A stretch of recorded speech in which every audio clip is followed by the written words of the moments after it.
This show is produced by the Harwood Podcast Network. Hey there, everyone. I'm Cameron Harris. And I'm Sean O'Brien. We love bringing this show to you free of charge. And if you want to help us keep it that way, you can make a contribution to our Karma Jar. Or by becoming one of our sponsors. To learn more, visit our website. Coming up on Game On, we review Mirror's Edge For Xbox 360. and PlayStation 3. I can't stop running! Me neither! No!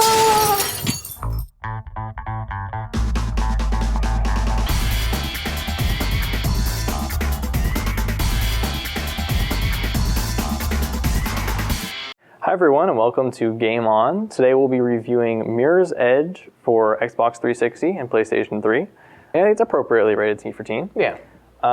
It's the style of the game is kind of a combination of a puzzle game and a free running game.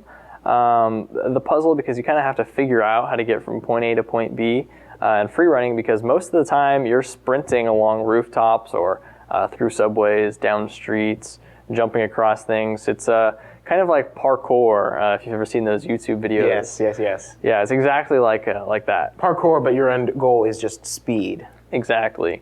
Most of the objectives, most of the missions have a time limit, so you need to get to this place before the police arrive, and there's a timer that you have to beat. It's not like you're in a gym or something where there's an obvious bar that you grab onto. It might be a sprinkler pipe that you have to fling off of and grab onto an air duct or something like that. So it's very real world.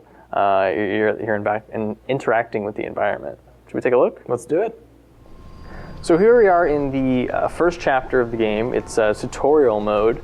You're basically in this training course for this group that you're in of free runners, and it's you're all trained to run along roofs, escape from police, things like that. Mostly in this game, it's not super heavy on combat. There are times where you have to disarm your enemies because if they shoot you, you die pretty quickly.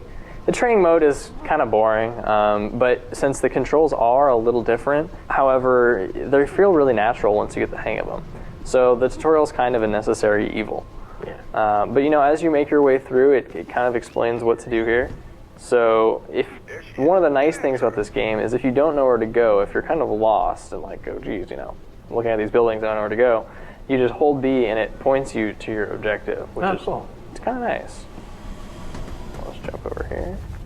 So one thing you'll notice when you're looking around this city is the textures and everything and the colors are really vibrant. It's really beautiful looking. Everything is very white except for certain things which have a very bright yellow, blue, orange, red. It's a really interesting graphic style, and I really enjoy playing the game through all the graphics. There is one thing that it's hideous. And if you're watching the video, I'm sure you'll notice it, is that the anti-aliasing is basically non-existent. We're playing this on the Xbox 360, so it's supposedly it's 2x anti-aliasing. On the PS3, however, there is none whatsoever. Which is odd because the PlayStation 3 is the more powerful console. Exactly. It's really bizarre. And for those of you who don't know what we're talking about with anti-aliasing, what that basically means is if you look in the image, and we'll zoom in on something for you, you can see lines that are diagonal, that aren't running straight up and down or left to right on the screen, which is pretty much every line. Right. It's all pixelated. Right, it looks very jagged, it's not smooth. And anti-aliasing, while it is a fairly resource-intensive setting, if you're a big PC gamer, that's the thing that will kill your machine fastest.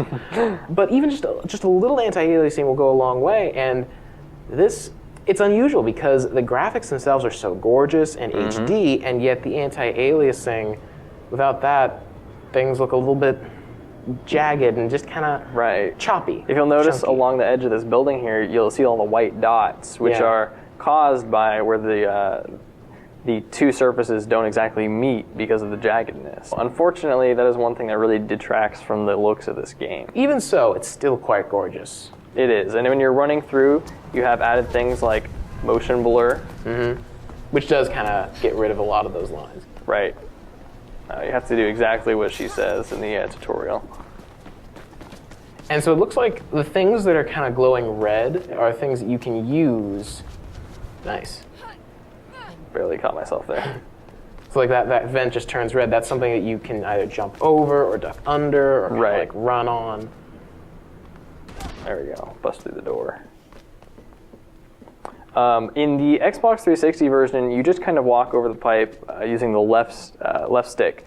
On the PS3 version, while you're walking, you actually use the controller and its motion sensor. So it uses the tilt function on the controller. Interesting. Exactly. To keep yourself balanced. And I've heard that that's implemented really well. Nice. The physics, the momentums, and the timing all come together really nicely. So it feels like if you're swinging back and forth, you can kind of go with the game. There we go. Nice one. Got the pipe. All right. This is a very interesting perspective, too. It's first person. Exactly. You'd think most games like this would be third person. But it's interesting because like third person gives you an unfair advantage because you're zoomed way out so you can see all this other stuff. Right. But if you got your face up against a wall, you can't see very much. Exactly. So you can see we're trying to look at the ledge and see where I need to go. So that makes it feel very realistic. It does. And it's right in your face, and it's like, you might get a little annoyed at first, but then it's like, oh, well, this is what it would really be like if you're trying to shimmy across a ledge. Yeah. So here we are in a regular mission of Mirror's Edge. Most of the times, if you missed like the first way to get across something, there's always another way. Although that is one thing about this game, it's fairly limited where you go. Right. There's certain tracks that you have to follow to get from checkpoint A to checkpoint B. So it very much has a feeling of like on rails. Right. Not really- As you can see, Ooh. I'm being shot at from a helicopter, which I can't really do much about except for run away from. That's kind of the whole goal of the game, is just run. Right.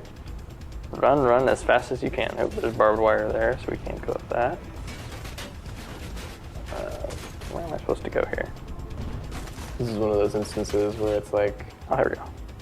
Right, it's not quite so obvious exactly where you need to go. there's no real interface, is there? There is absolutely no interface whatsoever. So when you're shot, you can't really tell exactly how much health you have left, which can kind of be a problem, but let me tell you, when you do get hit, you don't really have too much time. Yeah.